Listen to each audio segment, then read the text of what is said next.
Invercargill Brewery owner Steve Nally finally tastes the fruits of his labour after months of crushing, pressing and juicing Southland apples. The Invercargill Brewery launched its new heritage cider yesterday and thanked volunteers for their help by filling their glasses.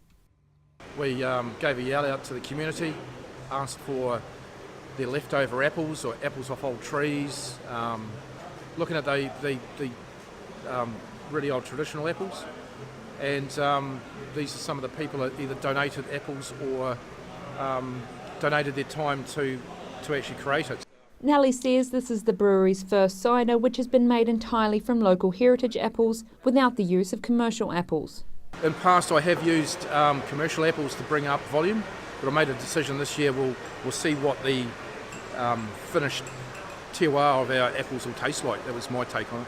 It tastes fantastic. It's very dry. There's nothing added to it. I'm very proud of the fact that all this is the apples that the people donated, nothing blended into it and fermented. Nally says the cider is a unique way of preserving Southland history, and after just one glass, I would have to agree.